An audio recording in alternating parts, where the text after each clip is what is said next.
শোনো, আমার বউ হয়ে তুমি আইটেম গান গাইতে পারবে না, এটা হতে পারে না। ঋষি কাপুরের ছেলে যেরকম রণবীর কাপুরের যথার্থ ছেলে, তুমিও আমার যথার্থ ওয়াইফ, এটা বলেছে।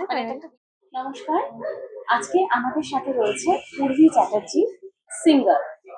তো welcome to daily entertainment news পূর্বী।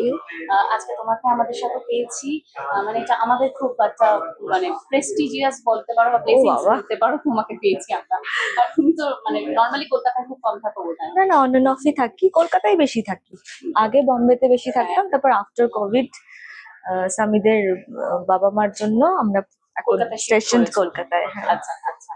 তো এই একটা সিনেমা আসছে ঝড়, যেখানে সমিতাকে আমরা দেখতে পাচ্ছি মিউজিক ডিরেক্টর হিসেবে, এবং তোমার একটা আইটেম সং আমরা কালকে রিলিজ হয়েছে, কালকে release মানে আমরা হয়েছে। শুনতে পেয়েছি বেশ হুম। সুন্দর একটি আইটেম হুম সং। হুম হুম। হঠাৎ করে একটা আইটেম সং, মানে এটা এলো ভাবতে কি করেছে করবে একটা আইটেম না সং? না, আমি ভাবিনি। সিঙ্গারদের তো হ্যাঁ, ভার্সিটি সেই আর থাকে। কি। না, কিন্তু মানে আইটেম সংটা যখন আমাকে ও শুনিয়েছিল, তখন আমি বলেছিলাম এটা নামটা নিচ্ছি না, একজন জনপ্রিয় গায়িকা কলকাতা মানে টলিউডের, বলেছিলাম ওকে দিয়ে গাইও।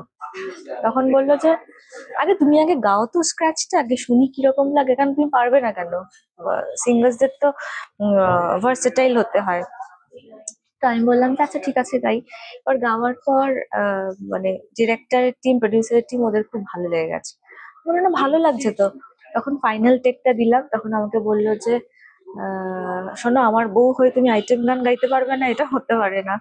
তো তখন আমি বললাম যে আমাকে কিন্তু লোক যদি নেপো ওয়াইফ বলে, বলে বেশ করবো।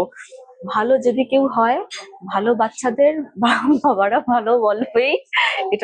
ওটার কোনো মানে ইয়ে হয় না।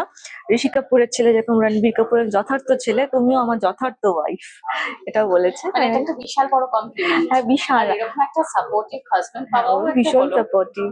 তখন আমি বললাম দেখো, লোকে কিছু বলবে না, কারণ এখানে আমি আরেকটা গান গেয়েছি যেটা আমার জনরার গান, একটা লাভ সং, আমি আর কুনাল গাঞ্জাওয়ালা গেয়েছি। তো সেটা আমি ওটার জন্য একটু অধীর আগ্রহে বসে আছি, ওটা আমার একটু ক্লোজ টু মাই হার্ট, কারণ আমি একটু কুনাল গাঞ্জাওয়ালার ফ্যান ছিলাম। তো সেই জায়গা থেকে আমার ফ্যান হয়ে তার সঙ্গে ডুয়েট গাওয়া মানে it's a very big thing for me. আর এই আইটেম গান যেটা রিলিজ হয়েছে, সেটার জন্য পুরো পরিশ্রমটাই সামিত করেছে আমার পেছনে। ওই সেই কি বলে না, কাকে পিটিয়ে কি বানায়, ঘোরাপিটি। হ্যাঁ গাধা পিটিয়ে না, গাধা হ্যাঁ পিটিয়ে হ্যাঁ, ওই ঘোরা। গাধা পিটিয়ে ঘোড়া, ওটা আমাকে করেছে। গাধা পিটিয়ে ঘোড়া করেছে, গাইয়েছে। তা আমি খুব মজা করে গিয়েছি, ইভেন ফিচার্ডও হয়েছি। তো খুব মজা হয়েছে, বনি, সৌরভ, অমৃতা, সামিত, আমরা সবাই মিলেই শুটটা করেছি। তো খুব মজা হয়েছে, ভালো লেগেছে। তো সমিতা তো খুব ভালো একজন মিউজিক ডিরেক্টর সিঙ্গার, আমরা জানি। হাজবেন্ড হিসেবে কিরকম? ভীষণ ভালো, হিজ এ বেস্ট ফ্রেন্ড। ও ভীষণ ভালো একটা বন্ধু। আমি তো জানি না মানে হাজবেন্ড কিরকম হয়, সে পড়াশোনাটা করা হয়নি আর কি, পরে করে নেব। এবার এবার আমি দেখেছি আমার বাবাকে, আমার যেরকম দেখে এসেছি হাজবেন্ড কিরকম হয়। লোকে বলে না বাবার মতন একটা হাজবেন্ড, মানে টেক কেয়ার করে রাখবে একদম কিন্তু সবকিছু আমি তো দেখবে। বলবো মাচ মোর দ্যান দ্যাট আমি পেয়েছি। কারণ যেই ইউ আর যে, লাকি ওয়ান। হ্যাঁ ভীষণ লাকি। কোনো কিছুতে না নেই, কোনো কিছুতে বাধা নেই, সব কিছুতেই হ্যাঁ। আর সব থেকে বড় কথা, আহ এত আমাকে ধরে ধরে তৈরি করেছে ও, সেটা আমি জানি না কতজন হাজবেন্ড করেছে, আমি তো জানি, খবর ভীষণ রাখতে পারবো না। এনকারেজিং। হ্যাঁ, ভীষণ এনকারেজিং, মানে যে তুমি এটা পড়ো, তোমাকে এরকম, তোমাকে তো হিরোইনের মতন লাগছে, মানে সবকিছুতেই মানে এটা কিন্তু আপ করা। রিয়েলিটি, তোমাকে কিন্তু সত্যি তুমি হিরোইনের জন্য মানে ট্রাই করোনি কেন? না, আমার একদমই পছন্দের জায়গা না ওটা। যদিও বা আমি একটু রিসেন্ট অ্যাক্টিং করেছি রাপ্পারাতে। আচ্ছা। হ্যাঁ, তো এবার তখন আবার তোমাদের সঙ্গে দেখা হবে, তখন সেটা একদম। নিয়ে আলাদা করে বলবো। আর হ্যাঁ, হাজবেন্ড হিসাবে যদি হাজবেন্ডের একটা ফুল মার্কস যদি 100 হয়, তো ওকে আমি তো 200 দিয়ে দেবো। এটা কিন্তু বিশাল পাওনা, একটা হাজবেন্ড 200 এর মধ্যে 200 পাচ্ছে, মানে সত্যি পাওনার মতো। হ্যাঁ, তো একদমই। তোমার শুধু মানে তুমি নিশ্চয়ই গান ছাড়া তোমার তো ব্লগিং ও দেখছিলাম, মানে তুমি হুম। কিছু করো, বা তোমার ন্যাকটা কিরকম?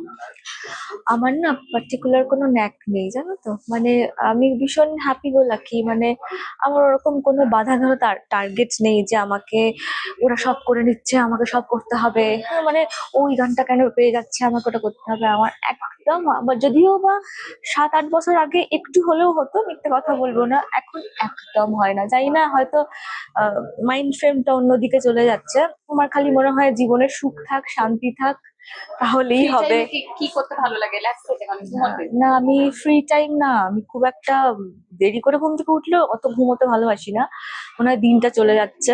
আমি ধরো আলমারি গোছাই, মাসে মাসে আমার আলমারি গোছাতে ইচ্ছে করে আর কি। আবার কালকেই রাতে রেডি হয়ে যখন বেরোচ্ছি, মনে হচ্ছে আলমারিটা কখন গোছাবো, মানে আমার শত কাজ রেকর্ডিং পড়ে আছে, আমার কিন্তু মন পড়ে থাকে আলমারি গোছাতে, ঘর গোছানো। তো ওটা আমার হবি। আমার বাড়ির ব্লগ হয়তো তোমরা দেখেছো, তা আমি পুরো বাড়িটাই আমি নিজের হাতে গোছাই।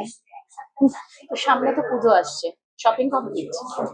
হ্যাঁ, সারা বছরই শপিং চলতে থাকে। আর আমাদের তো পুজোতে শোজ থাকে না, তো আলাদা করে এখন আর লাস্ট 10 বছর আমি আলাদা করে আর পুজোয় শপিং করিনি, কেননা শোজ থাকে। ওই মা বাবারা, তো শ্বশুর শাশুড়ি পুজোতে যা কিছু যা। প্ল্যানিং করো না, মানে ফ্যামিলির সাথে সময় কাটানো বা? হ্যাঁ, একটুখানি পুজোটা শুরু হওয়ার আগে আমি আমার বাড়ি তো বাঁকুড়াতে, আচ্ছা। তো সেখানে দেখা করে আসি। ধরো মহালয়াটা কাটিয়ে আসি। আর আমাদের যেহেতু বাঁকুড়ায় বাড়ি, প্রচুর কাশফুল, নদী, একটু বন্ধুদের সঙ্গে ঘুরে টুরে চলে এলাম। তো বাঁকুড়া কলকাতা কি করে মিলটা হলো? না, আমি তো কলকাতায় অনেকদিন চলে এসেছি, মানে আমি চাকরি করতাম আগে, এমবিএ করেছিলাম, তারপর মিউজিক ক্যারিয়ার এখানে শুরু করেছি।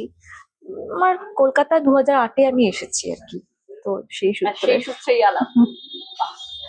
তো পুজোতে তাহলে কলকাতাতে থাকা হচ্ছে, মানে শো এর জন্য কাজে ব্যস্ত? কলকাতা, ব্যাঙ্গালোর, দিল্লি, এরকম। কাজে ব্যস্ত। হুম। তো আমাদের দর্শকদেরকে কি বলবে? তোমার এই আইটেম সং অলরেডি রিলিজ হয়ে গেছে এবং তোমার আরো আসছে রোমান্টিক সং, আমরা যেটা শুনতে পাবো। আমিও অপেক্ষা করছি। তো সেটা আসছে, তো এটা নিয়ে দর্শকদেরকে কিছু যদি বলো। আমি এটুকুই বলবো আমার দর্শক শ্রোতা বন্ধুদেরকে, গানটা যদি ভালো লাগে, জেনুইনলি ভালো লাগে, তবেই সেটাকে নিয়ে আনন্দ করো, মজা করো। আমি একদম ওই ক্যাটাগরিতে পড়ি না। আহ, আমি একদম বলবো না যে প্লিজ রিলস করো, আমাকে ট্যাগ করো, একদম না, স্ট্রিক্টলি নো। যদি ভালো লাগে, যদি মজা লাগে, তাহলেই তাতে মজা করবে। আর যদি মনে হয় আমাকে তাতে ট্যাগ করবে, আমি তাতে খুশি হব। ভালো না লাগলে don't do it. Daily entertainment news চ্যানেলের জন্য, শ্রোতাদের জন্য রইলো প্রচুর প্রচুর পুজোর শুভকামনা, শারদীয়া শুভেচ্ছা। পুজো সবাই ফাটিয়ে মজা করো। প্রচুর, আমাদের এই গান ছাড়াও অনেক গান আসছে, রিলিজ হচ্ছে।